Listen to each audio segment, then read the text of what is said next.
Hello అండి, నేను త్రివేణిని. పూరీలు అంటే ఇష్టపడిన వాళ్ళు ఎవరు ఉంటారండి? ఈ కొన్ని చిట్కాలతో ఫాలో అవుతూ పూరీలు చేసుకుంటే చాలా మెత్తగా స్మూత్గా ఎన్ని గంటలైనా కానీ మెత్తగా ఉంటాయి. అవేంటో ఈ వీడియోలో చూద్దాము. ముందుగా ఒక కప్పు గోధుమ పిండి తీసుకుని దానిలోకి ఒక స్పూన్ బొంబాయి రవ్వ తీసుకోండి.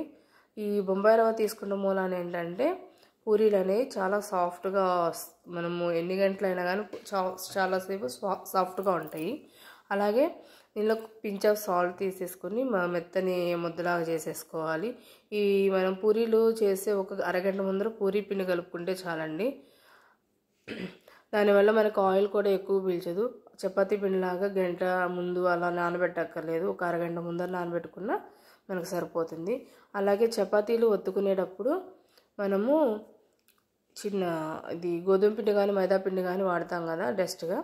అలా కాకుండా వరిపిండి వాడటం మూలాన ఏంటంటే మనకి ఆయిల్ అనేది పాడవకుండా ఉంటుంది. మనకి గోధుమ పిండి వాడితే అది ఆయిల్ డీప్ ఫ్రై చేసినప్పుడు అడుగుకు చేరిపోయి పిండి అంతా నల్లగా మారుతుంది ఆయిల్. ఇదైతే వరిపిండి అయితే కలర్ మారదనమాట. అలాగే పూరీలు పొంగడానికి మనము 2 పూరీలు వేసాక కొంచెం గ్యాప్ తీసుకొని చేసుకుంటే అవి పూరీలు పొంగుతాయి. అలాగే పూరీలు చేసేటప్పుడు హై ఫ్లేమ్ మీదే చేసుకోండి. అలాగే చేసేటప్పుడు కొంచెం లైట్ మందంగా చేసేసుకుంటే మన పూరీలు బాగా పొంగుతాయి. చూసారా, చాలా మెత్తగా ఉంది, ఆయిల్ కూడా పీల్చలేదు. ఈ వీడియో కనుక నచ్చినట్లయితే ఈ టిప్స్ మీకు ఉపయోగపడతాయి అనుకుంటే please like and subscribe and share it. Thank you for watching.